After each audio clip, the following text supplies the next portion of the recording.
الحمد للہ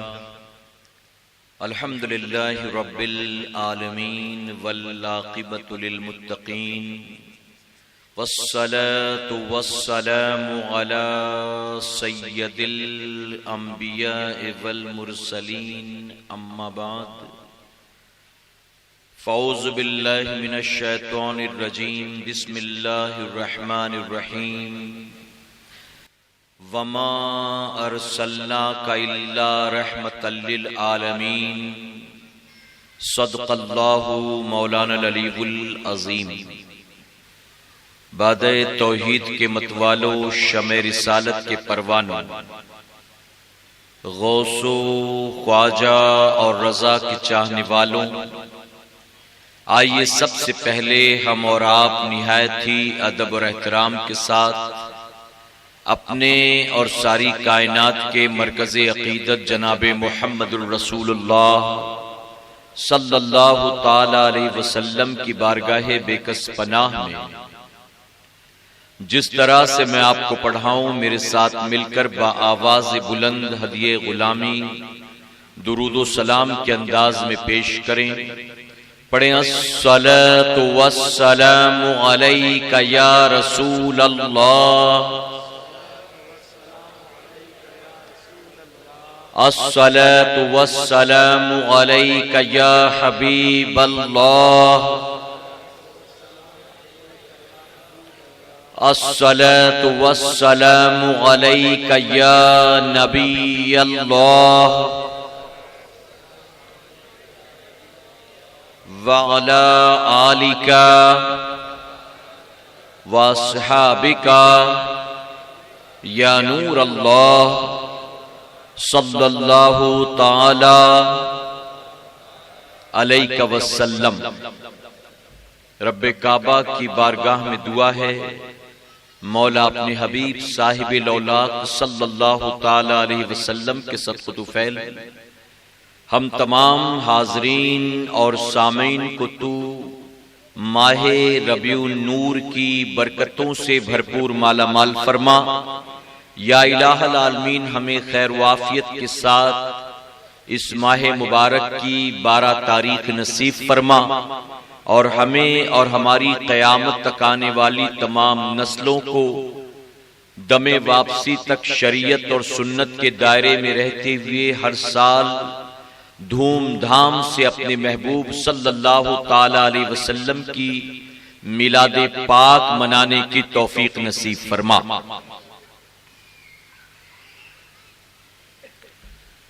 نثار تیری چہل پہل پر ہزاروں عید ربیع الاول، نثار تیری چہل پہل پر ہزاروں عید ربیع الاول، سوائے ابلیس کے جہاں میں سبھی تو خوشیاں منا رہے تھے۔ اور کیا خوب فرمایا بریلی کی تاجدار نے، جس سہانی گھڑی چمکا طیبہ کا چاند، جس سہانی گھڑی چمکا طیبہ کا چاند، اس دل افروز ساعت پہ لاکھوں سلام۔ میرے پیارے آقا علیہ الصلوۃ والتسلیم کے پیارے دیوانوں، سب سے پہلے میں آپ تمام حضرات کو تحریک سنی دعوت اسلامی کی طرف سے اور اپنی طرف سے بہت بہت ماہ ربیع الاول شریف کی مبارکباد دیتا ہوں، اور دعا کرتا ہوں کہ رب تبارک تعالی ہمیں اور آپ کو اس ماہ مبارک کی برکتوں سے بھرپور مالا مال فرمائے۔ میرے پیارے آقا علیہ الصلوۃ والتسلیم کے پیارے دیوانوں، یقیناً یہ مہینہ بڑی برکتوں والا ہے، یہ مہینہ بڑی عظمتوں والا ہے، یہ مہینہ بڑی بزرگی اور شان والا ہے۔ اہل سنت والجماعت کا یہ ماننا ہے کہ اگر یہ مہینہ نہ ہوتا تو رب تبارک و تعالیٰ کسی اور مہینے کو بھی پیدا نہ فرماتا، اور یہ اس لیے ہے کیونکہ اس ماہ مبارک کو امام الانبیاء سے نسبت حاصل ہو گئی ہے۔ چونکہ اس ماہ مبارک کی 12 تاریخ کو آمنہ خاتون کے شکم سے مکے کی سرزمین پر جناب عبداللہ کے گھر میں اللہ کے محبوب جناب محمد الرسول اللہ صلی اللہ تعالی علیہ وسلم جلوہ افروز ہوئے تو چونکہ اس ماہ مبارک میں آپ کی ولادت ہوئی ہے تو آپ کی نسبت کی بنیاد یہ مہینہ تمام مہینوں میں سب سے زیادہ بزرگی والا ہو گیا ہے۔ ایک بزرگ سے کسی پوچھنے والے نے پوچھا کہ آپ لوگ ماہ رمضان میں کہتے ہیں کہ یہ مہینہ بڑی بزرگی والا، شان والا، برکت والا، عظمت والا، اور جب ربیع الاول شریف کا مہینہ آتا ہے تو آپ یہی ساری باتیں ربیع الاول شریف کے بارے میں کہتے ہیں کہ یہ مہینہ بڑی شان والا، بزرگی والا، عظمت والا، برکت والا، تو آپ ڈیسائیڈ کر لیں کہ ان دونوں میں سب سے زیادہ بزرگی والا مہینہ کون سا ہے؟ ان دونوں مہینوں میں سب سے زیادہ کس مہینے کی شان ہے اور عظمتیں ہیں؟ تو بزرگ نے فرمایا کہ ہم جو ماہ رمضان کو بزرگی والا کہتے ہیں وہ بھی صحیح ہے، اور ہم جو ماہ ربیع الاول شریف کو بزرگی والا کہتے ہیں وہ بھی صحیح ہے۔ تو اس نوجوان نے کہا کہ چلیے ٹھیک ہے، تو ان دونوں میں کون سا مہینہ سب سے زیادہ فضیلت والا ہے؟ آپ اگر کہہ رہے ہیں کہ یہ بھی بزرگی والا اور یہ بھی شان والا، تو اب ان دونوں میں کون سا مہینہ زیادہ بزرگی والا ہے؟ تو بزرگ فرماتے کہ اس کے بھی دو جواب، اس کے بھی دو جواب۔ نوجوان کہنے لگا کہ اس کے دو جواب کیسے ہو سکتے ہیں؟ یا تو رمضان شریف ربیع الاول شریف سے عظمت والا ہوگا، یا تو ربیع الاول شریف کا مہینہ رمضان شریف سے زیادہ بزرگی والا ہوگا۔ آخر دو جواب اس کے کیسے ہو سکتے ہیں؟ یا تو ایک کے مقابلے یہ شان والا، یا تو دوسرے کے مقابلے پہلا شان والا۔ تو بزرگ فرماتے کہ اس کے دو جواب اس طرح سے ہیں کہ اگر ماتھے کی نگاہوں سے دیکھو گے تو رمضان شریف کا مہینہ تمام مہینوں کا سردار ہے، اور دل کی نگاہوں سے دیکھو گے تو ربیع الاول شریف کا مہینہ یہ تمام مہینوں کا سردار ہے۔ تو آپ فرماتے ایک جواب عقل کی بنیاد اور دوسرا جواب عشق کی بنیاد ہے۔ اگر ماتھے کی نگاہوں سے دیکھیں تو حق ہے کہ رمضان شریف کا مہینہ کہ اس میں ہم اور آپ روزہ رکھتے ہیں، اللہ تبارک و تعالیٰ ایک نیکی کے عوض 70 گنا ثواب عطا فرماتا ہے۔ اگر کوئی نفل پر عمل کرے تو اس کو فرض کے برابر ثواب، اگر کوئی فرض پر عمل کرے تو 70 فرضوں کا ثواب، اس کی راتیں رحمت والی، اس کے دن برکت والے۔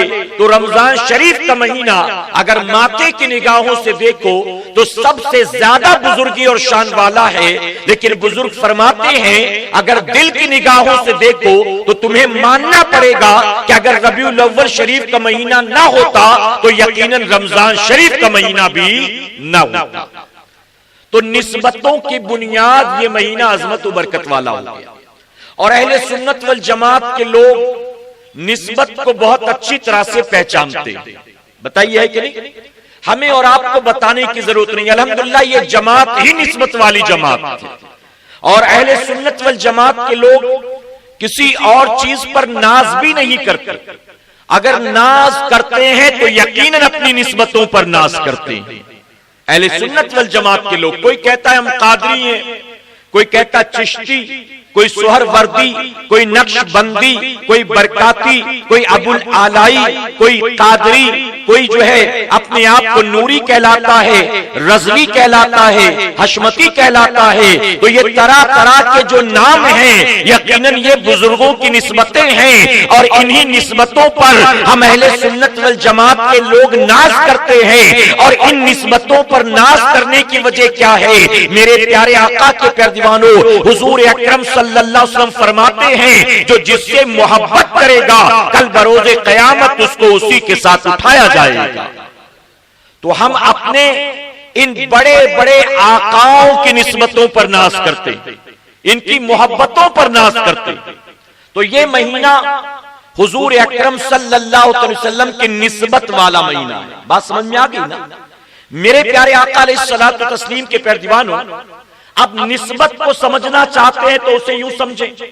آپ قرآن مقدس میں دیکھیں، جب سلیمان علیہ السلام کا لشکر آ رہا تھا تو ایک چیٹی نے اس لشکر کے آنے کی آہٹ کو سنا تو تمام چیٹیوں سے مخاطب ہو کر کہتی ہے کہ سلیمان علیہ السلام کا لشکر آتا ہے، کہیں بے خیالی میں وہ ہمیں کچل نہ دیں، جلدی سے اپنے بچاؤ کا سامان کرو، جلدی جلدی بلوں میں داخل ہو جاؤ، کہیں بے خیالی میں سلیمان علیہ السلام کا لشکر جو ہے ہمیں کچل نہ دے۔ فرمایا گیا اس چیٹی نے چونکہ سلیمان علیہ السلام کے لشکر کو دیکھا اور یہ اعلان کیا، اور جانتے ہیں اعلان جب کیا اس چیٹی نے تو ادب کے دائرے میں رہتے ہوئے کیا، اور اس چیٹی نے یہ نہیں کہا کہ سلیمان علیہ السلام کا لشکر آتا ہے ہمیں روند کر نہ رکھ دے، بلکہ اس نے یوں کہا کہیں بے خیالی میں ہمیں کچل نہ دے۔ اب اس نے گویا ادب کیا اور اس نے بتا دیا کہ اللہ کا نبی جو ہوتا ہے یا اللہ کے نبی کے جو پیروکار ہوتے ہیں وہ کسی کو جان بوجھ کر تکلیف نہیں پہنچاتے ہیں، اگر یہ ہوگا تو یقیناً بے خیالی میں ہوگا۔ تو اس نے ادب کیا اور کہا بے خیالی میں کہیں ان کی فوج ہمیں کچل نہ دے۔ اللہ کو اس چیٹی کا یہ کہنا اور نبی کا ادب کرنا اتنا پسند آیا، اتنا پسند آیا کہ واقعہ سلیمان علیہ السلام کے زمانے کا تھا، واقعہ ایک چیٹی کا تھا، لیکن اللہ نے اپنے حبیب پر اسی واقعے کو وحی کی شکل میں نازل فرما دیا، وحی کی شکل میں۔ کیوں؟ اس کی وجہ کہ اس چیٹی کا تعلق جڑ گیا اللہ کے نبی سے، اور تعلق کس بنیاد جڑا؟ ادب کی بنیاد جڑا۔ اس نے ادب کیا کہیں بے خیالی میں، اور صرف اتنا کہنا اس کے کام آ گیا۔ اللہ نے اپنے حبیب پر اس واقعے کو سورہ بنا کر نازل کیا، اور اس چیٹی کی نسبت سلیمان علیہ السلام سے جڑی تو اس سورہ کا نام اس چیٹی کے نام پر رکھ دیا گیا، سورہ نمل۔ آپ دیکھیں چیٹی کے نام پر قرآن مقدس میں ایک سورہ کا نام، اللہ اکبر۔ کیوں؟ یقیناً نسبت کی بنیاد، نسبت۔ آپ اصحاب کہف کو دیکھیں، یہ ولیوں کی وہ جماعت، بنی اسرائیل کے ولیوں کی وہ جماعت جو وقت کے ظالم و جابر بادشاہ سے اپنے ایمان و عقیدے کی حفاظت کے لیے ایک غار میں جا کر بیٹھ گئے۔ ان کے پیچھے پیچھے ایک کتا جس کا نام قطمیر تھا وہ بھی ان کی محبت میں چلا، اور جب اصحاب کہف غار کے اندر جا کر بیٹھے تو وہ غار کے منہ پر آ کر بیٹھ گیا۔ اصحاب کہف نے اسے بھگایا، اسے وہاں سے واپس لوٹایا کہ تو یہاں بیٹھے گا تو لوگوں کو خبر ہو جائے گی کہ ہم اندر بیٹھے، لوگوں کو پتا چل جائے گا کہ ہم اندر ہیں۔ تو انہوں نے بھگایا کہ تیری موجودگی اس بات کی ضمانت ہے کہ ہم غار کے اندر موجود ہیں۔ تو اس کتے نے اپنی زبان حال سے گویا یہ کہا کہ میں اگر اس غار کے منہ پر بیٹھا ہوں تو لوگوں کو بتانے کے لیے نہیں بیٹھا ہوں، میں چگلی کرنے کے لیے نہیں بیٹھا ہوں کہ آپ غار کے اندر بیٹھے ہیں، بلکہ میں یہاں بیٹھا ہوں تو یہ میرا بیٹھنا آپ کی محبت میں، یہ آپ کی محبت میں یہاں بیٹھا ہوں۔ اب ملا کیا اسے؟ ملا کیا ملا میں آپ کو بتاؤں۔ ارے قرآن میں کتے کا واقعہ آنے کی کوئی ضرورت ہے بتاؤ قرآن میں؟ لیکن اللہ نے اس واقعے کو بھی قرآن میں بتا دیا، اس واقعے کو قرآن میں نقل کیا گیا۔ ایک کتا بنی اسرائیل کے ولیوں سے محبت کرے، ولی غار کے اندر ہے، وہ غار کے منہ پر بیٹھا ہے۔ اللہ کو یہ عمل اتنا پسند آیا، اتنا پسند آیا، پورے واقعے کو اللہ نے قرآن مقدس میں نقل کیا، اور فرمایا گیا کہ تقریباً 300 یا 350 سال تک وہ اصحاب کہف غار کے اندر بیٹھے تھے، وہاں نیند میں تھے، 350 سال تک تقریباً غار کے اندر رہے۔ ان کے جسم کو زمین کی مٹی نہیں کھاتی ہے، ان کے جسم کو کوئی چیز تکلیف و نقصان نہیں پہنچاتی ہے۔ تقریباً 300 یا 350 سال تک وہ غار کے اندر زندہ رہے ہیں، اور ان کی نسبت و محبت میں وہ قطمیر نام کا کتا غار کے منہ پر بیٹھا اور وہ بھی زندہ رہا ہے۔ اور جانتے ہو فرمایا گیا قیامت کے دن دنیا کے سارے کتوں کو مٹی میں بدل دیا جائے گا، لیکن اصحاب کہف کے کتے کو ان ولیوں کی محبت کی بنیاد جنت میں داخل کیا جائے گا۔ تو نسبت کتنی بڑی چیز ہے، بات سمجھ میں آ رہی نا آپ کے؟ یونس علیہ السلام امتحان کے طور پر جس مچھلی کے پیٹ میں آپ کو قید کیا گیا تھا، فرمایا گیا یونس علیہ السلام جس مچھلی کے پیٹ میں قید تھے، اللہ تبارک تعالیٰ اس نسبت کی بنیاد کل قیامت کے دن اس مچھلی کو بھی جنت میں داخل فرمائے گا۔ ارے جنت کیا مچھلی کے لیے ہے؟ جنت کیا کتوں کے لیے ہے؟ ابراہیم علیہ السلام نے جس دمبے کو ذبح کیا وہ دمبا جنت میں جائے گا۔ کیا جنت دمبوں کے لیے ہے؟ نہیں نہیں، آپ کو یہ ماننا پڑے گا اللہ نے جنت ایمان والوں کے لیے بنایا ہے، لیکن وہ جانور جن کی نسبتیں اللہ والوں سے جڑ گئی ہیں، اللہ ان جانوروں کو بھی قیامت کے دن جنت میں داخل فرمائے گا۔ اور اسی نسبت کو سامنے رکھ کر میرے امام فرماتے ہیں، میرے امام کیا خوب فرماتے، کیسے آقاؤں کا بندہ ہوں میں رضا، کیسے آقاؤں کا بندہ ہوں میں رضا، بول بالے میری سرکاروں کی بولے۔ اور اگر بنی اسرائیل کے ولیوں سے نسبت رکھنے والا کتا جنت میں جائے تو میرے آقا کی امت کے ولیوں کا کیا کہنا، میرے نبی کی امت کے ولیوں کا کیا کہنا۔ حضور اکرم صلی اللہ علیہ وسلم فرماتے ہیں میری امت کے علماء بنی اسرائیل کے انبیاء کے برابر ہیں، میری امت کے علماء بنی اسرائیل کے انبیاء کے برابر ہیں۔ اب ذرا سوچیں کہ جب میری آقا کی امت کے اولیاء بنی اسرائیل کے انبیاء کے برابر ہیں تو جو میرے آقا کی امت کے ولی ہیں ان کا منصب و مقام کتنا بلند ہوگا، ان کا مقام۔ اور یہ بھی بات ذہن میں محفوظ کر لیں کہ ہر ولی کے لیے عالم ہونا ضروری ہے، کوئی غیر عالم کبھی ولی نہیں ہوتا ہے۔ ہر عالم کے لیے ولی ہونا ضروری نہیں ہے، لیکن ہر ولی کے لیے عالم ہونا ضروری ہے، کوئی غیر عالم ولی نہیں ہو سکتا ہے۔ بات سمجھ میں آ رہی نا آپ کو؟ اور اس کی وجہ کیا ہے جانتے ہیں؟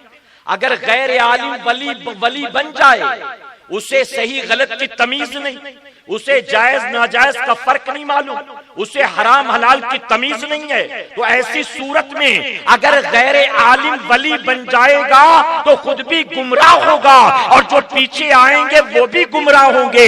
اس لیے آپ دیکھیں اگر غوث اعظم نے کسی چور کو ولی بنا دیا، اگر غوث اعظم نے کسی ڈاکو کو ابدال بنا دیا تو ان کی تاریخ اٹھا کر دیکھیں تو آپ کو پتا چلے گا کہ غوث اعظم نے یوں ہی چور اور ڈاکو کو ولی اور کتب نہیں بنایا ہے، بلکہ وقت کے چور اور ڈاکو تھے، غوث اعظم نے سب سے پہلے انہیں اپنے سینے سے لگایا ہے، ان کے سینے میں علم کو منتقل کیا ہے، پہلے علم دیا ہے، اس کے بعد اللہ نے مقام ولایت عطا فرمایا ہے۔ تو کوئی جاہل اللہ کا ولی نہیں ہوتا ہے۔ بات سمجھ میں آ رہی نا آپ کے؟ آج جو ہم اور آپ کم علمی کی بنیاد چرسیوں گنجیڑیوں کو ولی سمجھے بیٹھے ہوتے ہیں، رات بھر چلس چلم گانجے کا دور چلے، قوالیاں سنے اور فجر کی نماز میں خود بھی سو رہا ہے، مریدین بھی سو رہے ہیں، وہ ولی ہوگا؟ ولی ہوگا؟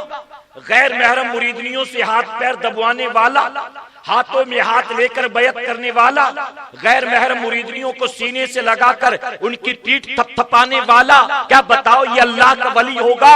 اے مسلمانوں، یقیناً ہوا میں اڑنا یہ ولی کی خوبی نہیں ہے، پانی پر چلنا یہ ولی کی خوبی نہیں ہے۔ ولی کا سب سے بڑا کمال یہ ہے کہ وقت فتنوں کا ہو، دور پر فتن ہو، لیکن ایسے ماحول میں بھی اللہ کا ولی وہ ہے جو قرآن و سنت کا مکمل طور پر پابند نظر آتا ہے۔ تو قرآن و سنت کی پابندی اس کا سب سے بڑا کمال ہے۔ ہوا میں اڑنا، پانی پر چلنا یہ بڑا کمال نہیں ہے۔ ہوا میں تو جوگی جے پال بھی اڑ گیا تھا، سنا ہے کہ نہیں سنا آپ نے؟ تو کیا وہ ولی ہو گیا؟ اسی لیے میں کہتا ہوں اللہ کا بڑا کرم ہے، اللہ نے ہمیں آج پیدا کیا۔ اگر اس دور میں ہوئے ہوتے، غریب نواز کے مقابلے میں آیا تھا جوگی جے پال، ہوا میں جیسے ہی وہ اڑتا ہم غریب نواز کو چھوڑ کر جوگی جے پال کا پیر پکڑ لیتے، ہم کہتے ہیں تو غریب نواز سے زیادہ پہنچے لا ہے، غریب نواز تو مدینے سے چل کے آئے، یہ تو ہوا میں اڑ رہا ہے، ہوتا کہ نہیں ہوتا؟ تو ہم تو فوراً پھسل جاتے، غریب نواز کو چھوڑ کر ہم اس کو پکڑ لیتے، لیکن غریب نواز نے بتا دیا کہ جو وقت کے جادوگر کو کمال ملتا ہے وہ کمال تو اللہ اپنے ولیوں کی جوتیوں کو عطا فرماتا ہے۔ تو ہوا میں اڑنا ولی کا کمال نہیں، یہ تو ولی کی جوتی بھی کر لیتی، جوتی بھی۔ ولی کا سب سے بڑا پلس پوائنٹ، ولی کی سب سے بڑی خوبی یہ ہے کہ فتنوں کا کتنا ہی دور ہو لیکن وہ ہمیشہ آپ کو قرآن و سنت کا پابند نظر آئے گا۔ وہ کمپرومائز کرنے والا، وہ سرنڈر کرنے والا، وہ لوگوں کی محبت میں قرآن و سنت کے خلاف عمل کرنے والا نہیں ہوتا ہے۔ تو میرے پیارے آقا علیہ الصلوۃ والتسلیم کے پیروانوں، حضور اکرم صلی اللہ علیہ وسلم نے فرمایا میری امت کے علماء بنی اسرائیل کے نبیوں کے برابر ہیں۔ تو جب علماء نبیوں کے برابر ہیں تو جو میرے آقا کی امت کے اولیاء ہیں ان کے مقام کو کیا کہنا۔ اب بنی اسرائیل کے ولیوں سے محبت کرنے والا اگر کتنیر نام کا کتا جنت میں جائے گا تو یقیناً غوث اعظم سے پیار کرنے والے ہم غلامان غوث اعظم بھی بلا شبہ جنت میں جائیں گے۔ اسی لیے اعلی حضرت عظیم البرکت انہی نسبتوں کو سامنے رکھ کر فرماتے تجھ سے در سے سگ اور سگ سے ہے مجھ کو نسبت، تجھ سے در سے سگ اور سگ سے ہے مجھ کو نسبت، میری گردن میں بھی ہے دور کا پٹا تیرا، میری گردن میں بھی۔ اور آگے کیا فرماتے جانتے ہو؟ آگے فرماتے اس نشانی کے جو سگ ہیں نہیں مارے جاتے، اس نشانی کے جو سگ ہیں نہیں مارے جاتے، حشر تک میرے گلے میں رہے پٹا تیرا، حشر تک میرے گلے میں۔ تو الحمدللہ ہم نسبتوں والے ہیں، کہیں الحمدللہ۔ تو یہ مہینہ حضور اکرم صلی اللہ علیہ وسلم کی نسبت کی بنیاد یقیناً بڑی بزرگی اور شان والا ہو گیا، یہاں تک کہ علامہ قسطلانی شارح بخاری اپنی کتاب میں لکھتے ہیں کہ جس رات حضور اکرم صلی اللہ علیہ وسلم کی ولادت ہوئی وہ رات لیلۃ القدر سے بھی زیادہ افضل ہے۔ لیلۃ القدر سے زیادہ افضل کون کہہ رہے ہیں؟ وہ جو بریلوی نہیں ہیں، وہ جو آج کے دور کے عالم نہیں ہیں۔ میرے پیارے آقا علیہ الصلوۃ والتسلیم کے پیروانوں آپ فرماتے ہیں حضور اکرم صلی اللہ علیہ وسلم کی ولادت کی شب لیلۃ القدر سے افضل، اور اس کی 3 وجہ ہے۔ فرماتے لیلۃ القدر افضل ہے نزول قرآن کی بنیاد، اور امام الانبیاء کی آمد والی رات افضل ہے لیلۃ القدر سے، کیونکہ لیلۃ القدر میں قرآن نازل ہوا ہے اور شب ولادت میں صاحب قرآن پیدا ہوئے۔ تو قرآن کے نزول کی رات مناؤ اور صاحب قرآن کی آمد کا دن نہ مناؤ۔ بعض لوگ کہتے ہیں کہ چلیے آپ حضور کی میلاد مناتے کوئی بات نہیں، منائیے، لیکن یہ ہر سال کیا ضرورت ہے منانے کی؟ کیا ہر سال پیدا ہو رہے ہیں؟ آپ ہر سال منا رہے ہیں، ہر سال کیا ضرورت ہے منانے کی؟ ہم کہتے چلیے ٹھیک ہے، آپ کہہ رہے ہو، ہم آپ کو جواب دیتے ہیں ہر سال کیوں منائیں؟ کیا ہر سال پیدا ہو رہے ہیں؟ اللہ تبارک تعالیٰ نے قرآن مقدس میں سورہ قدر کے حوالے سے اللہ نے لیلۃ القدر کے حوالے سے پوری سورہ نازل فرما دی، اور یہ وہ رات ہے کہ جسے ہم اور آپ سارے منایا کرتے ہیں، جو دوسرے فرقے والے ہیں وہ بھی مناتے ہیں۔ دیکھا کہ نہیں دیکھا آپ نے؟ حضور کی میلاد تو صرف ہم مناتے ہیں، لیکن شب قدر تو سارے مسلمان کہلانے والے فرقے مناتے ہیں۔ ہم اس سے کہتے ہیں یہ رات آپ کیوں سیلیبریٹ کرتے ہو، یہ رات آپ کیوں مناتے ہو؟ تو جواب ملتا ہے کہ ہم یہ رات اس لیے مناتے ہیں کیونکہ قرآن میں اللہ نے اس رات کی فضیلت بیان فرمایا ہے۔ ہم کہتے ہیں اللہ نے قرآن میں اس رات کی فضیلت کیوں بیان کیا ہے، آخر یہ رات 1000 مہینوں کی راتوں سے افضل کیوں ہے، اس کی وجہ کیا ہے؟ تو جواب ملتا ہے کہ یہ رات 1000 مہینوں کی راتوں سے افضل اس لیے ہے کیونکہ اس رات میں اللہ نے قرآن کو نازل کیا۔ ہم کہتے ہیں کہ ٹھیک ہے، اللہ نے قرآن کو نازل کیا تو کیا آج نازل کیا ہے؟ کیا پچھلے سال نازل کیا ہے؟ کیا 2 سال پہلے نازل کیا ہے؟ اللہ نے قرآن نازل کب کیا؟ وہ کہتے 1450 سال پہلے نازل کیا۔ ہم کہتے 1450 سال پہلے اللہ نے قرآن نازل کیا تو 1450 سال پہلے والوں نے اس کو سیلیبریٹ کیا ہوگا، اس کو منایا ہوگا۔ اب ہر سال منانے کی ضرورت کیا ہے؟ کیا قرآن ہر سال نازل ہوتا ہے؟ ہر سال کیوں مناتے ہو؟ تو جواب ملتا ہے کہ نہیں، قرآن نازل تو 1450 سال پہلے ہی ہوا تھا، لیکن اب جب بھی وہ رات آئے گی قیامت تک اس رات کو منایا جائے گا، اس کی وجہ کہ اللہ نے خود قرآن میں اس رات کی فضیلت بیان کر دی۔ ہم نے کہا بس اسی طرح سے جس رات قرآن نازل ہوا ہے اس رات کو قیامت تک منایا جائے گا، تو جس دن صاحب قرآن آئے ہیں اس دن کو بھی قیامت تک منایا جائے گا۔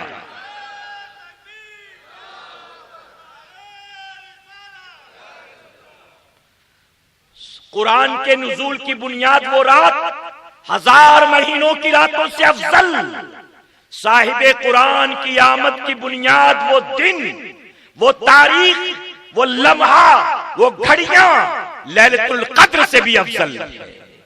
میرے پیارے آقا کے پیروانوں، قرآن کے نزول کی رات مناؤ، صاحب قرآن کی آمد کا دن نہ مناؤ۔ میں کہتا ہوں صاحب قرآن نہ ہوتے تو قرآن کس پر نازل ہوتا؟ کس پر نازل ہوتا؟ ہمارے باپ دادا پر، ہمارے نانا بابا پر، کس پر؟ رب نے خود فرمایا قرآن وہ کتاب ہے، ہم نے جب اسے اتارنا چاہا پہاڑوں پر تو پہاڑوں نے معذرت طلب کر لی، اے اللہ ہم پر قرآن نازل نہ کر، ہم اس کا بوجھ نہیں اٹھا سکتے ہیں، ہم ریزہ ریزہ ہو جائیں گے۔ تو جس قرآن کا بوجھ پہاڑ نہ اٹھا سکے اس قرآن کا بوجھ اٹھایا ہے تو صاحب قرآن کے سینے نے اٹھایا ہے، اور اٹھانے کے بعد آسان کر کے ہم تک پہنچایا ہے۔ آسان کر کے، تو کتنا احسان ہے ان کا۔ صاحب قرآن نہ ہوتے تو قرآن ہوتا؟ تو جب قرآن کی آمد کی رات منائی جائے گی تو صاحب قرآن کی آمد کا دن بھی منایا جائے گا، کہیں انشاءاللہ۔ تو آگے علامہ قسطلانی فرماتے، شارح بخاری فرماتے ہیں کہ اس رات فرشتے اترتے ہیں، اس لیے یہ رات برکت والی ہے، رحمت والی ہے۔ لیکن لیلۃ القدر میں فرماتے اس رات فرشتے اترتے ہیں، اس لیے یہ رات رحمت والی۔ لیکن نبی کی ولادت والی رات میں فرشتے نہیں، خود رحمت للعالمین آقا تشریف لائے ہیں۔ اسی طرح فرماتے لیلۃ القدر یہ مسلمانوں کے لیے رحمت و برکت ہے، لیکن امام الانبیاء کی آمد کی رات یہ ساری کائنات کے لیے رحمت و برکت ہے۔ لیلۃ القدر صرف ہمارے لیے ہے نا، دوسرے مذاہب والوں کے لیے ہے نہیں، لیکن میرے آقا آئے تو ساری کائنات کے لیے رحمت بن کر آئے ہیں۔ تو اس لیے ہم الحمدللہ اس مہینے کو بڑی فضیلت والا، بزرگی والا مانتے ہیں، اور اسی طرح سے ہم اپنے آقا کی میلاد مناتے ہیں۔ میں کہتا ہوں سنیوں، اللہ کا شکر ادا کرو، یہ اللہ کا بے پناہ کرم اور احسان ہے کہ اس نے ہمیں اور آپ کو اس جماعت میں پیدا کیا ہے جو جماعت امام الانبیاء کا میلاد منایا کرتی ہے۔ بڑا تعجب ہوتا، آپ سال بھر دیکھیں دنیا میں کون کون سے ڈیز منائے جاتے ہیں۔ لوگ اپنا برتھ ڈے مناتے ہیں، اپنی بیوی کا برتھ ڈے، اپنے بچوں کا برتھ ڈے، کہیں لوگ میرج اینیورسری مناتے ہیں۔ ان تمام چیزوں پر کوئی اعتراض نہیں کرتا ہے، کہیں اعتراض کرتے ہیں؟ حالانکہ کرنا چاہیے نا۔ یا آپ نے بچے کا برتھ ڈے منایا، کیک لے کر آئے، کینڈل لے کر آئے، یا آپ نے اپنا برتھ ڈے منایا دوستوں کو جمع کر کے کہیں ہوٹل میں چلے گئے، یا آپ نے اپنی شادی کی سالگرہ کے موقع پر ڈی جے لگا دیا۔ یہ موم بتی بجھانا، کیک کاٹنا، تالیاں بجانا، یہ کیا ہے؟ یہ مسلمانوں ہمارا طریقہ تو نہیں ہے، یہ تو یہود و نصارہ کا طریقہ ہے۔ ہمیں تو چاہیے تھا ہم اس کی مخالفت کرتے، ہمیں تو چاہیے تھا ہم اس کے خلاف طاقت لگاتے، ہمیں تو چاہیے تھا ہم عوام کو ایجوکیٹ کرتے اور ان سے کہتے کہ یہ کام نہ کرو جو یہود و نصارہ کے طریقے کے مطابق ہے، لیکن اس پر کوئی روک ٹوک نہیں کرتا ہے، بلکہ ساری پابندیاں لگائی جاتی ہیں تو نبی کے میلاد پر لگائی جاتی ہیں۔ نبی کے میلاد پر آپ جانتے ہیں میلاد کا مطلب کیا ہے؟ توجہ ہے نا آپ کی؟ میلاد کا مطلب ہے برتھ ڈے، جنم دن۔ میلاد النبی کا مطلب ہے نبی کا برتھ ڈے، اور عید میلاد النبی کا مطلب، عید میلاد النبی کا مطلب ہے نبی کے برتھ ڈے کی خوشی۔ عید کا مطلب ہے خوشی، وہ خوشی جو بار بار آئے، ریپیٹ ہو، اسی لیے ہم کہتے ہیں اسے عید میلاد النبی صلی اللہ علیہ وسلم۔ اسی طرح آپ دیکھیں، میں ہمیشہ کہتا ہوں اور ہندوستان میں جہاں بھی جاتا ہوں ہر جگہ یہ کہتا ہوں، آج دنیا میں کون کون سے ڈیز منائے جاتے ہیں آپ دیکھیں۔ آج naan smoking day, naan honking day, naan T V day. اسی طرح سے آپ کالجز میں دیکھیں، کبھی روز ڈے، کبھی ساری ڈے، کبھی ٹائی ڈے، کبھی فرینڈشپ ڈے، کبھی ٹیچرز ڈے، کبھی پیرنٹس ڈے، کبھی چلڈرن ڈے. کتنے ڈیز منائے جاتے ہیں. اب تو دنیا ایڈز ڈے بھی منانے لگ گئی. ایڈز ڈے، لال رنگ کا ربن یہاں پر لگا دیتے ہیں. کیا ہے آج ایڈز ڈے. اچھا، ٹیچر ڈے میں تو ٹیچر کو کارڈ دیتے ہیں، گفٹ دیتے ہیں، روز دیتے ہیں. اسی طرح سے چلڈرن ڈے کے اندر بچوں کو چھٹی ہوتی ہے، انہیں گفٹ دیتے، انہیں کھلاتے پلاتے. یہ ایڈز ڈے میں کیا کرنے والے ہیں؟ اس کو کیسے سیلیبریٹ کریں اور اس کا ایم کیا ہے، مقصد کیا ہے، ذرا بتائیں. کچھ سمجھ میں نہیں آتا. اسی طرح ویلنٹائن ڈے آپ دیکھیں. یہ جتنے بھی ڈیز منائے جاتے ہیں، میں کہتا ہوں ان میں سب سے بدترین ڈے جو ہوتا ہے وہ ویلنٹائن ڈے. غلط تو نہیں کہہ رہا ہوں. ویلنٹائن ڈے میں کیا ہوتا ہے؟ کیا بیٹا اپنی ماں کو تحفہ دیتا ہے؟ کیا بھائی بہن کو گفٹ دیتا ہے؟ کیا باپ بچوں پر خوب خرچ کرتا ہے کھلانے پلانے پر؟ ہوتا کیا ہے؟ ظاہر ہے کہ ویلنٹائن ڈے پر حرام کاریاں ہوتی ہیں، ناجائز حرکتیں ہوتی ہیں. کالج جانے والی لڑکیاں نوجوان غیر محرم لڑکوں کو کبھی روز دیتی ہیں، کبھی کارڈ دیتی ہیں، کبھی گفٹ دیتی ہیں، اور لڑکے اس کے بدلے کبھی پکنک اسپاٹ پر لے جاتے ہیں، کبھی لورز پوائنٹ پر لے جاتے ہیں، کبھی ہوٹل کے بند کمرے میں لے جاتے ہیں، کبھی کسی لاج میں لے جاتے ہیں. تو میں کہتا ہوں تم لوگ جو میلاد پر اتنی طاقت لگاتے ہو میلاد کو روکنے کے لیے، آخر تم ویلنٹائن ڈے روکنے کی طاقت کیوں نہیں کرتے؟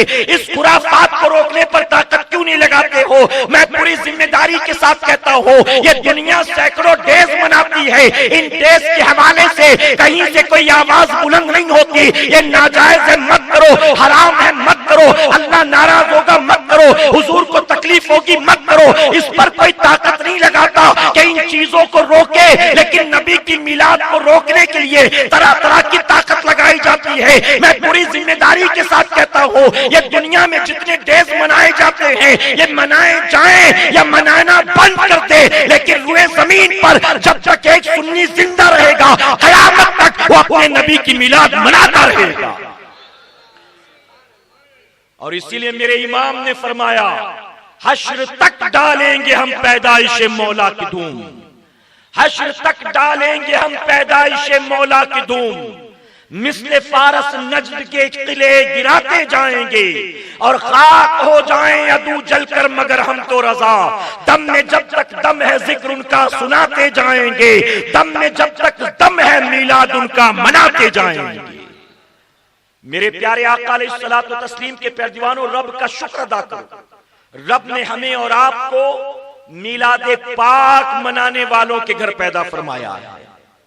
بعض لوگ کہتے ہیں فضول خرچی. اچھا میں کسی کا نام تو نہیں لے رہا ہوں، میں صرف کہہ رہا ہوں بعض لوگ کہتے ہیں، کچھ لوگ کہتے ہیں، باطل فرقے والے کہتے ہیں. میں کسی کا نام نہیں لے رہا ہوں. کل کوئی کہے کہ دیکھو ہمارے بارے میں کہہ رہے تھے، تو آپ سمجھ جانا کہ یہ خود سمجھ گیا، ہم تو سمجھ ہی گئے تھے، یہ بھی سمجھ گیا کہ اسی کی بات ہو رہی ہے. تو میرے پیارے آقا علیہ الصلوۃ والتسلیم کے پیروانوں کہتے ہیں یہ فضول خرچی، ویسٹ آف منی.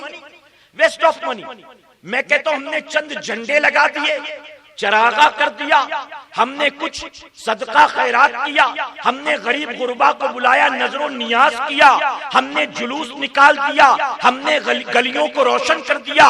آپ کو اس میں فضول خرچی نظر آتی ہے؟ میں کہتا ہوں اس میں آپ کو فضول خرچی نظر آتی ہے، لیکن دنیا والے واقعی جہاں فضول خرچی کرتے ہیں وہ آپ کو نظر نہیں آتا. آج شادیوں میں کتنی فضول خرچی ہوتی ہے، آج منگنی میں کتنی فضول خرچی ہوتی ہے، آج ولیمے میں کتنی فضول خرچی ہوتی ہے. آپ بتاؤ کہ آپ کو یہاں فضول خرچی نظر نہیں آتی؟ حضور اکرم صلی اللہ علیہ وسلم نے 11 نکاح فرمائے تھے. کتنے روپے کا کارڈ چھپایا تھا، کون سا ہال بک کیا تھا، ولیمے میں کتنی ڈشز بنائی گئی تھی، کیا زمین پر سرخ کارپیٹ بچھائے گئے تھے، وہاں کتنی لائٹیں لگائی گئی تھی. آج شادیوں میں لوگ 15 روپے کا، 40 روپے کا، 110 روپے کا صرف کارڈ چھپاتے ہیں. ہزاروں روپے کارڈ کے نام پر ضائع سرمایہ ہوتے ہیں، اس پر کوئی اعتراض نہیں کرتا۔ آج ہال کے ڈیکوریشن پر کتنا پیسہ خرچ ہوتا ہے، آج لائٹ لگانے پر کتنا پیسہ خرچ ہوتا ہے، آج صرف اسٹیج پر پھول لگانے پر کتنا پیسہ خرچ ہوتا ہے، آج کھلانے پلانے پر کتنا پیسہ خرچ ہوتا ہے، اور صرف انہی چیزوں پر نہیں، آج دولہا جو ایک جوڑا ایک رات پہنتا ہے، دلہن جو ایک رات ایک جوڑا پہنتی ہے، وہ جوڑا کتنے کا بنتا ہے، مہندی کتنے کی لگائی جاتی ہے، فیشیل کتنے کا کرایا جاتا ہے، میک اپ کتنے کا کرایا جاتا ہے، اس کے خلاف کہیں سے کوئی آواز کیوں نہیں بلند ہوتی ہے، اس کے خلاف مسلمانوں کو ایجوکیٹ کرنے کی کوشش کیوں نہیں کی جاتی ہے؟ یہاں فضول خرچی پر فضول خرچی ہو اور تمہارے کان پر جو تک نہ رہیں گے، اور نبی کی میلاد کے نام پر اگر گلی میں 2 ہیلوجن لگ گیا، 4 جھنڈے لگ گئے، تم کہتے ہو فضول خرچی فضول خرچی۔ میں کہتا ہوں اے سنیوں، نبی کی میلاد کے نام پر تم جتنا لٹاؤ گے، یقین کے ساتھ کہتا ہو جتنا خرچ کرو گے، اللہ قیامت میں اس پیسے کا تم سے حساب نہیں لے گا۔ شادیوں میں جو خرچ کرتے ہو، قیامت میں اس کا جواب دینا ہوگا۔ یہ جو شادیوں میں خرچ کر رہے ہو آپ، صرف 12,000 کی مہندی لگی ہے دلہن کو، صرف 25,000 کی مہندی لگی ہے دلہن کو، اللہ اکبر، ایک گھاگرا چولی یا جو کچھ بھی ہے XYZ، صرف ایک رات جو پہننا ہے دلہن کا جوڑا، صرف وہ ایک جوڑا 40,000 کا، 60,000 کا، 80,000 کا۔ دولہا جو سوٹ پہنتا ہے ایک نکاح کے لیے، صرف ایک رات کے لیے، وہ سوٹ کتنے کا؟ یہاں فضول خرچیاں نظر نہیں آتی۔ یاد رکھنا قیامت میں اللہ اس فضول خرچی کا حساب لے گا، لیکن آقا کے نام پر جتنا دل کھول کر کے خرچ کرو گے، نہ اللہ قیامت میں حساب لے گا، نہ آپ کی روزی میں خسارہ ہوگا، بلکہ جتنا لٹاؤ گے اللہ اتنی ہی برکت عطا فرمائے گا۔ خود حضور اکرم صلی اللہ علیہ وسلم فرماتے ہیں کہ تم جو مال اپنے ماں باپ پر خرچ کرتے ہو، توجہ ہے نا آپ کی، تم جو پیسہ اپنے ماں باپ کی خدمت میں خرچ کرتے ہو، اللہ قیامت میں تم سے اس پیسے کا حساب نہیں لے گا۔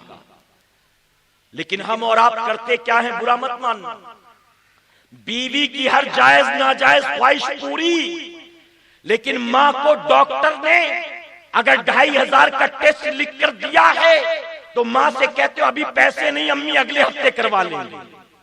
اگر ماں کو ڈاکٹر نے 1,800 روپے کی دوائیں لکھ کر دی ہیں یا کسی اور ڈاکٹر اور اسپتال کی طرف ریفر کیا ہے تو کہتے اب ATM میں لائن کون لگائے، اب بینک میں دھکے کون کھائے، ابھی نہ ٹائم ہے نہ پیسہ ہے، اگلے ہفتے چلیں گے، 10 دن کے بعد چلیں گے۔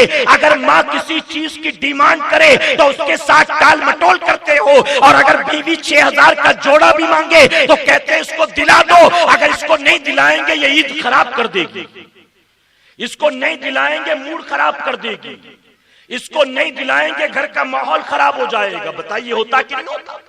تو بیوی بچوں پر کھلے دل سے خرچ کرتے ہو، اور قیامت میں جس ماں باپ پر خرچ کرنے والے مال کا مولا حساب نہیں لے گا، ان پر سوچ سمجھ کر خرچ کرتے ہو، ان پر خرچ کرتے وقت بخل کرتے ہو۔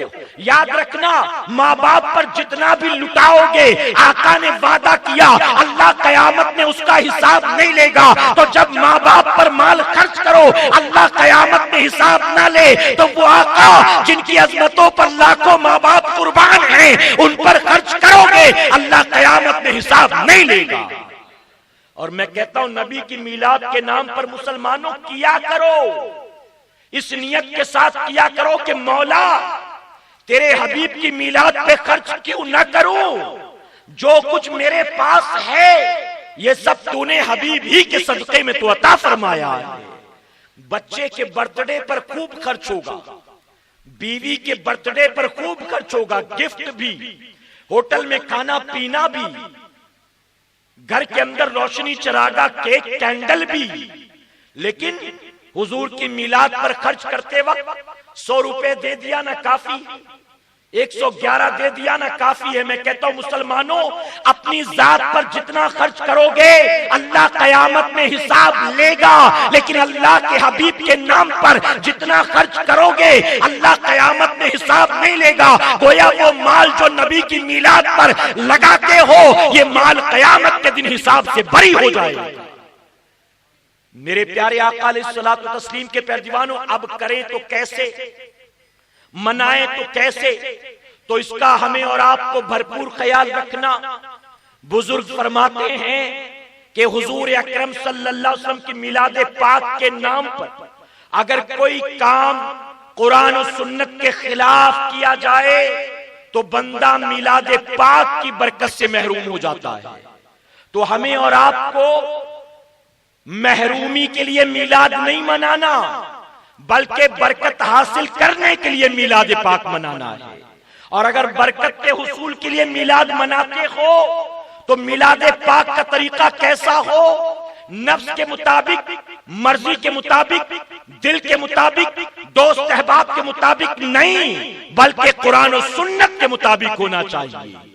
اور قرآن و سنت کے مطابق سے مراد اپنی گلیوں کو سجاؤ، جھنڈیاں لگاؤ، چراغاں کرو، جھنڈے لگاؤ، صاف صفائی کا خیال رکھو، اپنے گھر کو روشن کرو، اپنی گلیوں کو روشن کرو، اپنی مسجدوں کو روشن کرو۔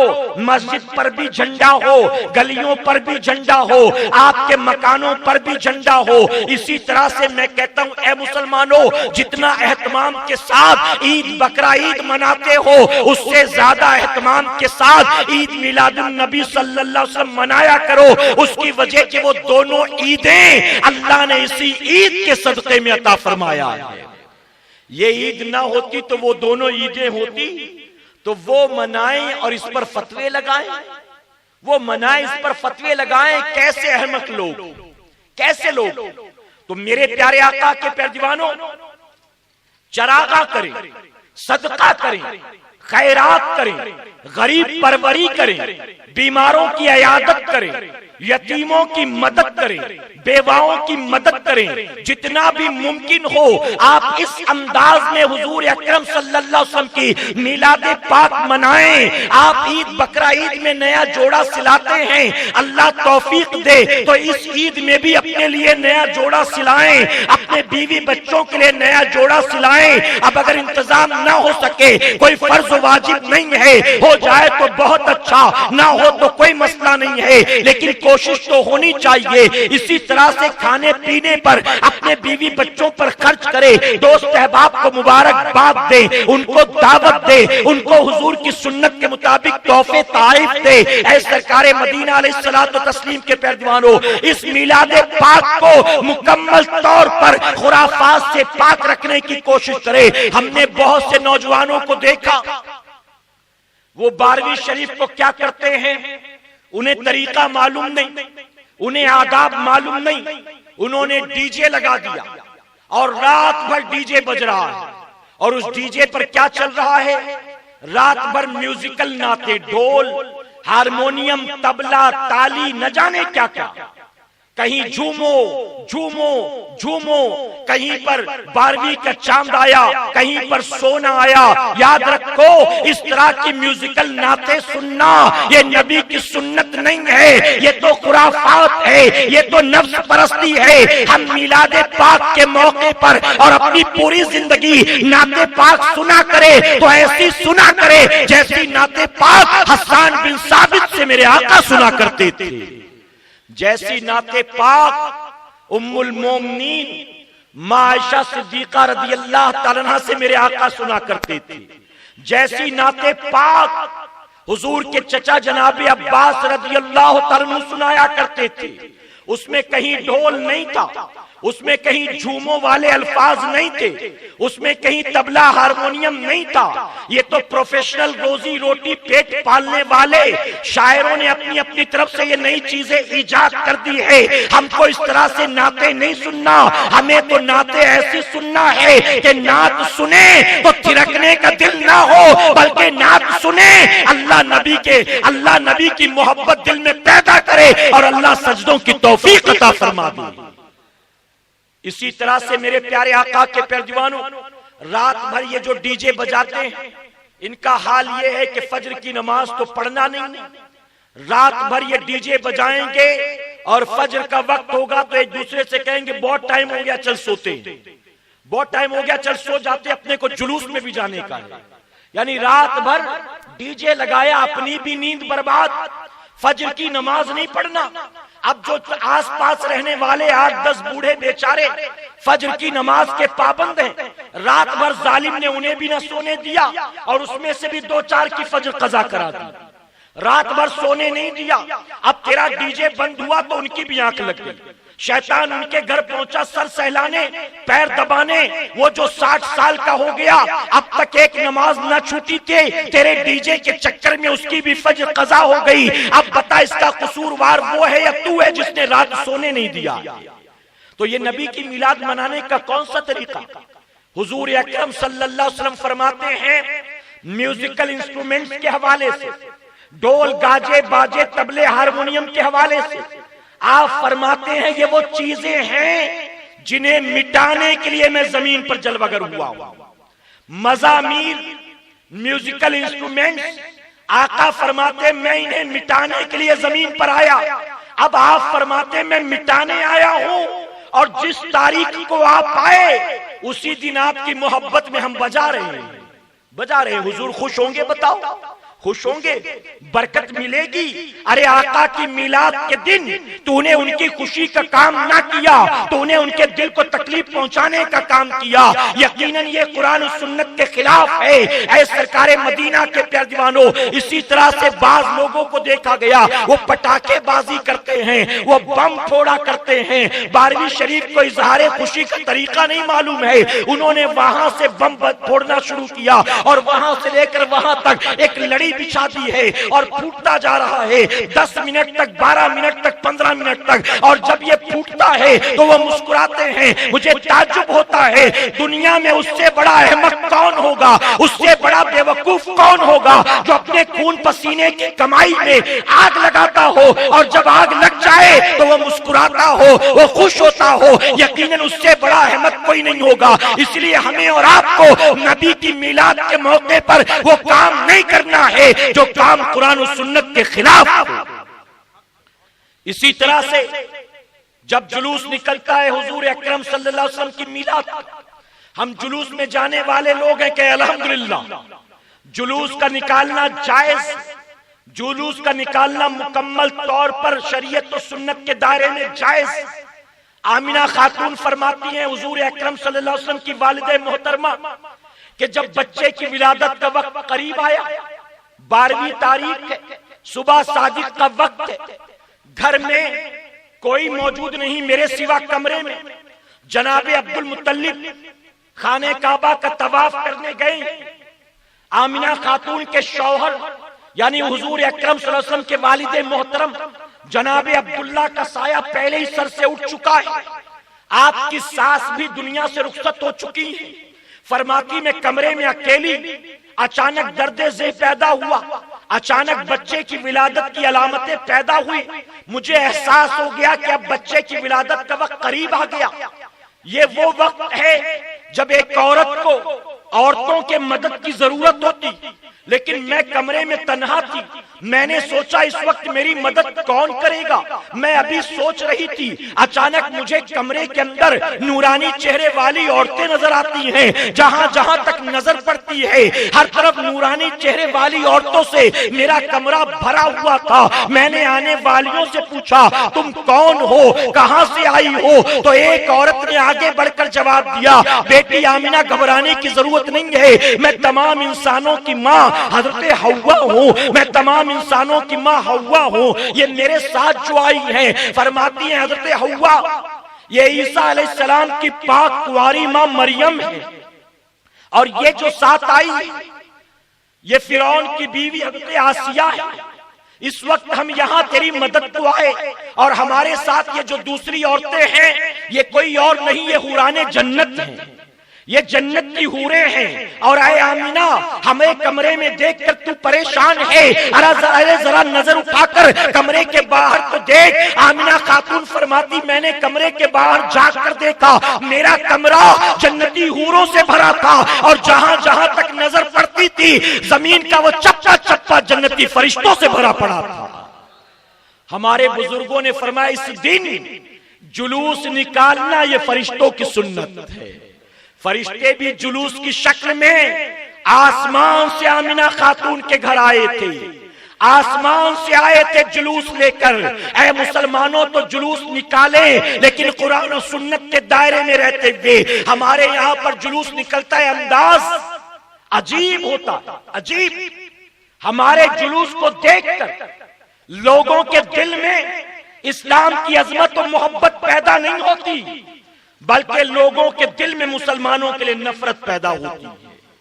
عجیب طریقہ، عجیب رویہ۔ بائک لے کر نکل جاتے ہیں آوارہ لڑکے، سٹنٹ دکھا رہے ہیں، ٹرپل سیٹ ہائی وے پر، ہیلمٹ نہیں، گاڑی کے ڈاکومنٹس نہیں، لائسنس نہیں، ٹرپل سیٹ۔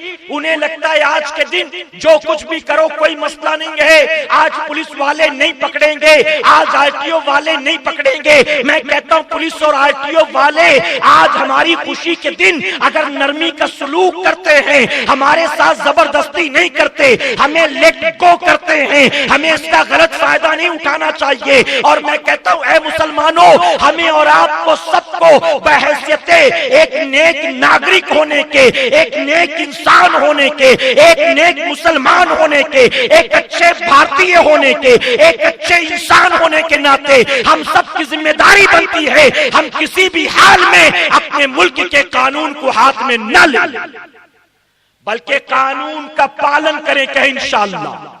میں ہمیشہ کہتا ہوں ہمارے ملک کا کوئی قانون اگر قرآن و سنت سے ٹکرائے اس کی پابندی ہم پر لازم نہیں، اس کی وجہ کہ ملک کے قانون کے مقابلے ہمارے لیے قرآن اور سنت پر پابندی زیادہ ضروری ہے، ہمارے لیے اللہ اور اس کے رسول کا بنایا قانون زیادہ ضروری ہے۔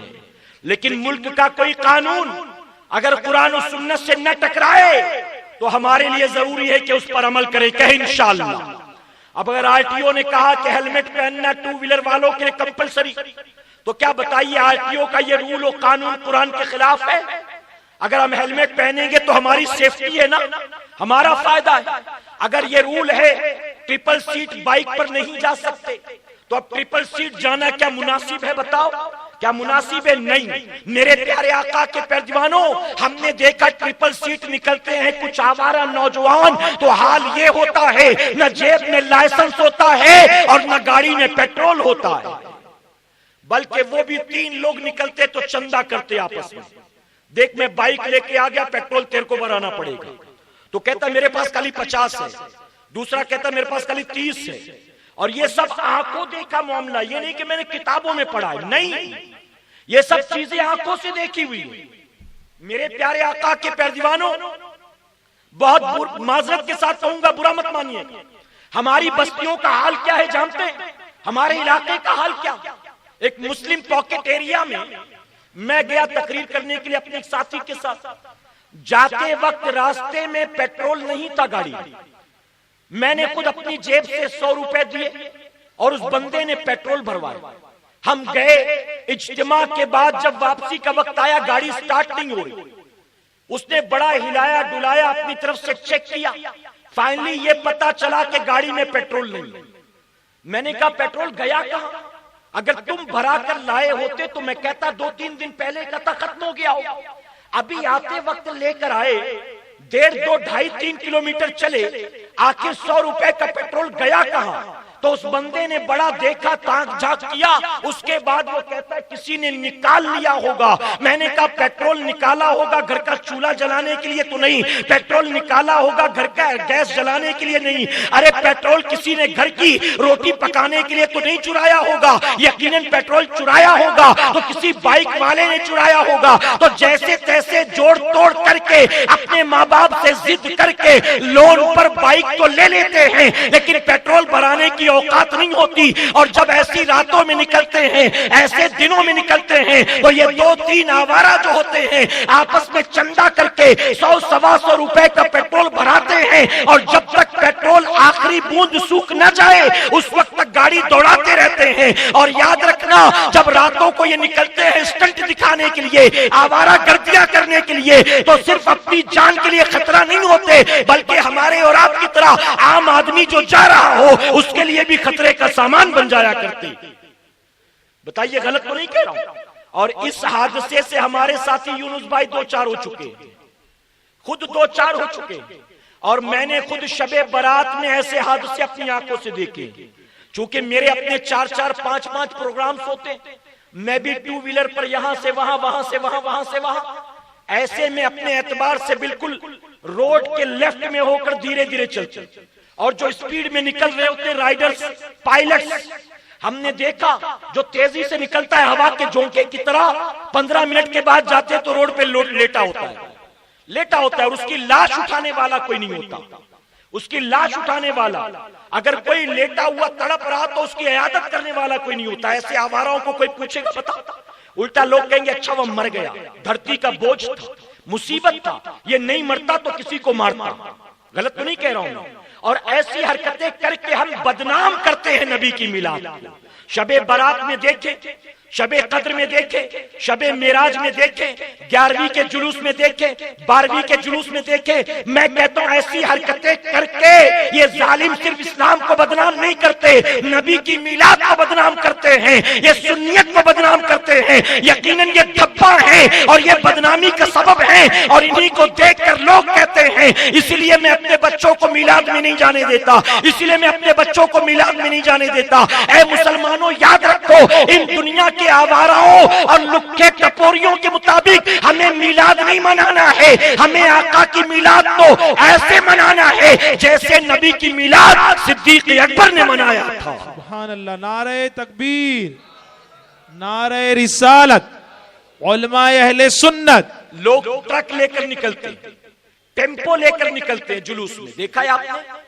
اور ہم نے اس ٹرک اور ٹیمپو میں کبھی کسی عالم کو نہیں دیکھا.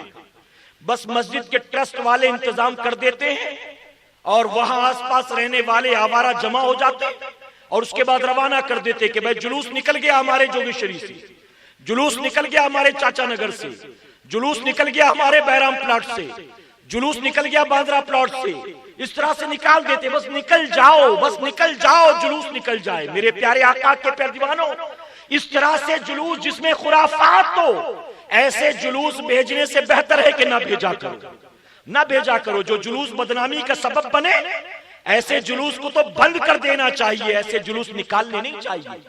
ٹرک جا رہی ہوتی ہے, اس میں بڑے بڑے ڈی جے لگے ہوتے ہیں, اسپیکرز لگے ہوتے ہیں, اور یہ جتنے بھی باطل فرقے والے ہیں وہ ان چیزوں کو ڈھونڈتے ہیں تاکہ انگلی اٹھائی جائے. غلط تو نہیں کہہ رہا ہوں میں, ڈھونڈتے ہیں. ہم کیوں موقع دیتے ہیں؟ کیوں ہم نہیں کرتے تو کیا انہیں موقع ملتا؟ ہم کرتے ہیں تبھی تو موقع ملتا. آپ نے دیکھا ہوگا ایک ٹرک پہ بینر لگا ہے حضور اکرم صلی اللہ علیہ وسلم کے نام کا, اور اس کے اوپر پیر لٹکا کے لڑکے بیٹھے ہوئے. دیکھے کہ نہیں آپ نے ایسے امیجز؟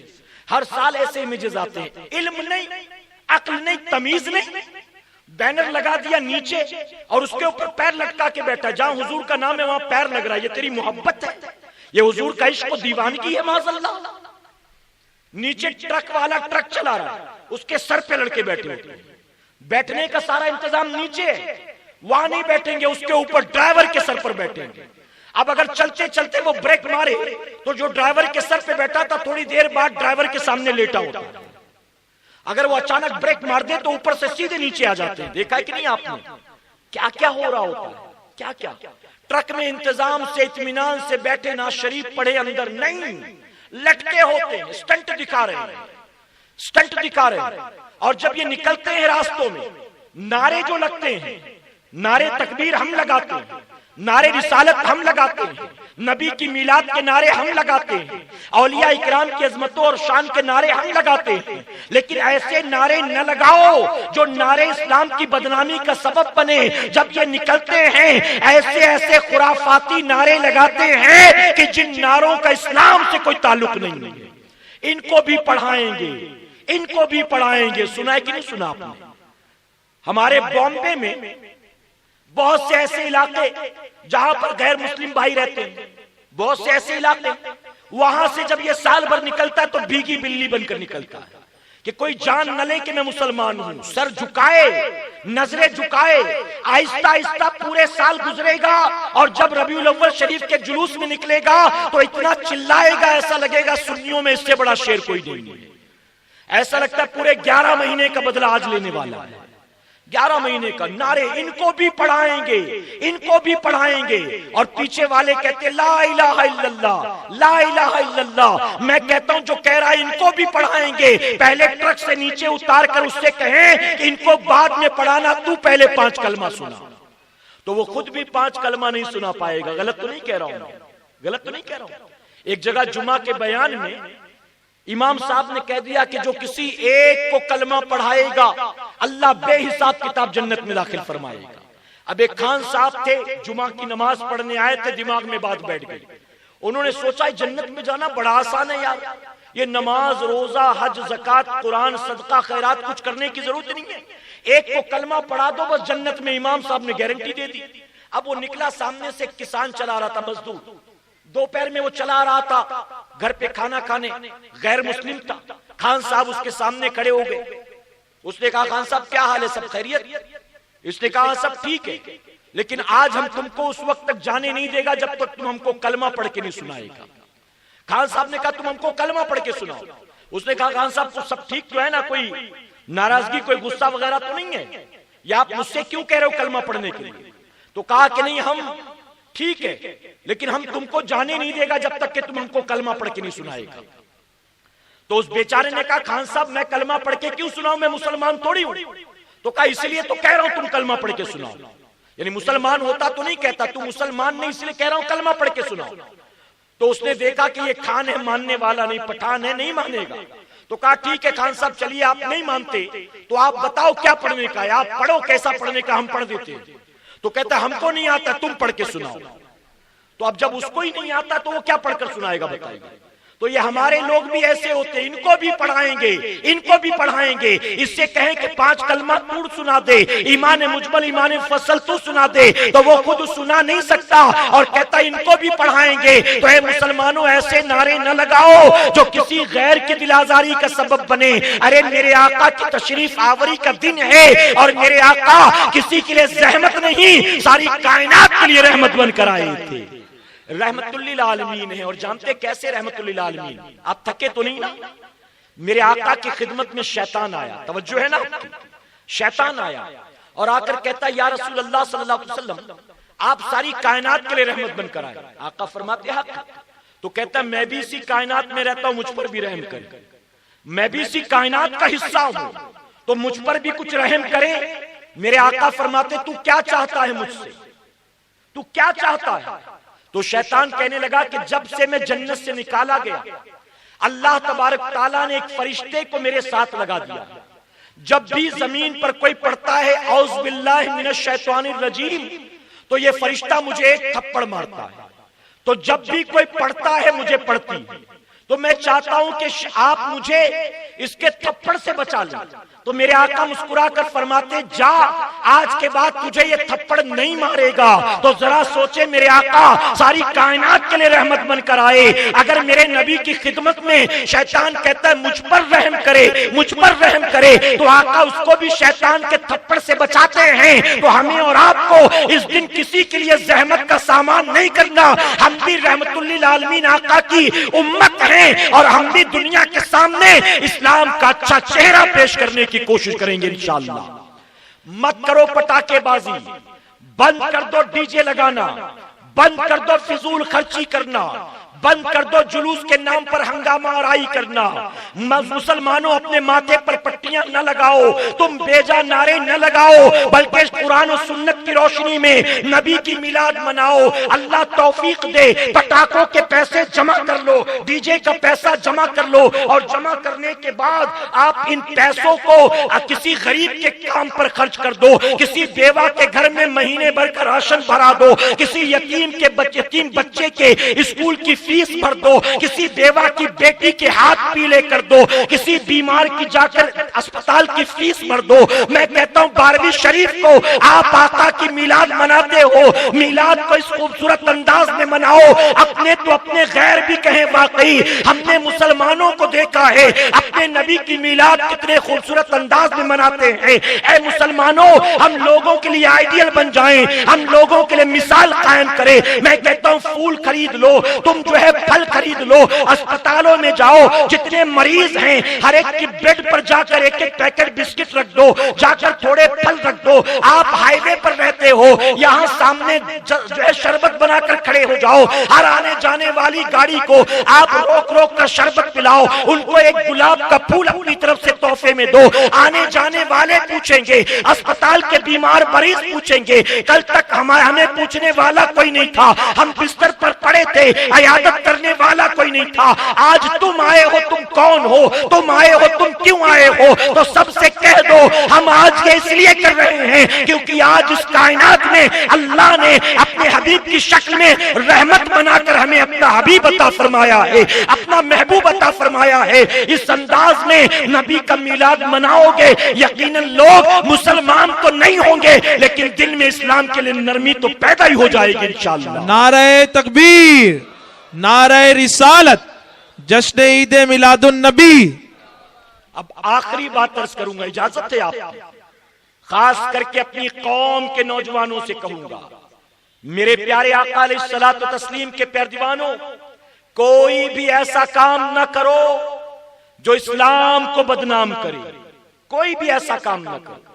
آج بہت سی مائیں شکایت کرتی ہیں, آج بہت سے والدین شکایت کرتے ہیں, کہیں بڑا بھائی پریشان, کہیں چھوٹا بھائی پریشان, کہیں بیوی پریشان, کہیں بچے پریشان. آج ہماری سوسائٹی تیزی سے برائیوں اور گناہوں کے راستے پر چل پڑی, اور جس میں طرح طرح کی نشاور چیزیں وجود میں آ چکی ہیں. نشاور چیزوں نے آج کے مسلمانوں کو اپنا غلام بنا کر رکھ لیا, غلام بنا کر. صرف مسلمان شراب نہیں پیتا بلکہ شراب سے اوپر اٹھ کر کئی نشاور چیزیں سامنے آ چکی ہیں. کوئی براؤن شوگر لے رہا ہے, کوئی ہیروئن لے رہا ہے, کوئی چرس کا شوقین ہے, کوئی گانجے کا شوقین ہے, کوئی جو ہے ایم ڈی لیتا ہے, کوئی وائٹنر سونگتا ہے, کوئی کھانے کے ذریعے, کوئی پینے کے ذریعے, کوئی انجیکشن کے ذریعے, کوئی سونگنے کے ذریعے. کتنی نشاور چیزیں وجود میں آ چکی ہیں. اور آج اے مسلمانوں, یہ نشاور دوائیاں ہماری سوسائٹی کو کھوکھلا کر رہی ہیں, ہمارے معاشرے کو کھوکھلا کر رہی ہیں. حضور اکرم صلی اللہ علیہ وسلم کی نگاہیں غیبدہ دیکھ رہی تھی. آج کی عرب کی دنیا میں لوگوں کے پاس نشہ کرنے کے لیے سوائے شراب کے دوسرا کوئی آپشن نہیں ہے, لیکن آقا جانتے تھے آنے والے وقت میں سینکڑوں چیزیں وجود میں آ چکی ہوں گی. اس لیے آقا نے صرف شراب پر پابندی نہیں لگائی ہے بلکہ آپ نے فرمایا ہر نشہ پیدا کرنے والی چیز حرام ہے, ہر نشہ پیدا کرنے والی چیز حرام ہے. اور ساتھ ہی میرے آقا فرماتے ہیں جس کے قلت میں جس کی کثرت میں نشہ ہو اس کا قلت بھی حرام ہے, جس کا زیادہ نشہ پیدا کرنے والا ہو اس کا ایک دو قطرہ بھی حرام ہے. اے سرکار مدینہ کے پیروانوں, ماہ محرم الحرام میں ہم نے یزید پر بڑی لعنت ملامت, ذکر حسین کی محفلیں سجائی. میں آپ سے پوچھتا ہوں, یزید شرابی تھا, جناب امیر معاویہ کا بیٹا, صحابی رسول کا بیٹا, لیکن شرابی. امام حسین نے اسے برداشت نہ کیا. ارے یزید تو صرف شراب پیتا تھا. آج لوگوں نے نشہ کرنے کی دوڑ میں یزید کو پیچھے چھوڑ دیا ہے اور خود بہت آگے نکل گئے. یزید تو جن چیزوں کا تصور بھی نہیں کر سکتا تھا, آج ہماری قوم کا نوجوان ان چیزوں کو نشے کے لیے استعمال کرتا ہے. اورنگزیب رحمت اللہ تعالی علیہ آپ کو پھل دیے جاتے تو آپ کھاتے, لیکن پھلوں کا رس دیا جاتا تو ناراض ہو جاتے. لوگ کہتے حضور پھلوں کا رس تو ہے, اس کا نچوڑ تو ہے, تو آپ فرماتے نہیں, تم مجھے پھل دو میں کھاؤں گا, اس کا نچوڑ نہ دو. اس کی وجہ کہ میرا باپ رات کو اٹھ کر 20 رکعت نماز پڑھتا تھا, راتوں کو 20 رکعت نماز پڑھتا تھا, لیکن صبح ناشتے میں آدھا لیٹر شراب بھی پیا کرتا تھا.